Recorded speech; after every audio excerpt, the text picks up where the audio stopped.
नगर तालुक्यातील अरणगाव येथील शनी चौकातील एका घरावर दोघा भावांनी मध्यरात्री दगडफेक केली। दगडफेक केल्याचा जाब विचारण्यासाठी गेलेल्या बाप लेकाला मारहाण करून जीवे मारण्याचा प्रयत्न केल्याची घटना घडली। मारहाणीत अन्सार मेहबूब शेख वय 23 आणि त्याचे वडील मेहबूब शेख जखमी झाले। त्यांच्यावर जिल्हा शासकीय रुग्णालयात उपचार सुरू आहेत। जखमी अन्सार शेख यांनी दिलेल्या जबाबावरून दोघा भावांविरुद्ध खुनाचा प्रयत्न कलमानुसार नगर तालुका पोलीस ठाण्यात गुन्हा दाखल करण्यात आला। कृष्णा बाबासाहेब गुंड, गणेश बाबासाहेब गुंड, दोघे राहणार अरणगाव अशी गुन्हा दाखल झालेल्यांची नावे आहेत। यात अन्सार शेख गंभीर जखमी झाला आहे।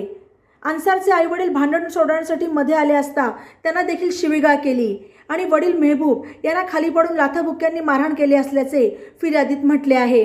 दरम्यान घटनेची माहिती मिळताच अप्पर पोलीस अधीक्षक प्रशांत खैरे, नगर ग्रामीणचे उपअधीक्षक संपत भोसले, नगर तालुका पोलीस ठाण्याचे सहाय्यक पोलीस निरीक्षक प्रल्हाद गीते, उपनिरीक्षक जयेश गांगुर्डे यांनी घटनास्थळी धाव घेतली। सोमवारी 22 एप्रिलला रात्री गुन्हा दाखल झाला असून उपनिरीक्षक जयेश गांगुर्डे, विक्रांत भालसिंग, विशाल टकले, आदिनाथ शिरसाट, बाळू चव्हाण, निलेश खिळे यांच्या पथकाने दोघा आरोपींना अटक केली। पोलीस अधिक तपास करत आहेत। बातम्यांसाठी ई नवा मराठा यूट्यूब चॅनलला सबस्क्राईब करा आणि बेल आयकॉनवर प्रेस करा।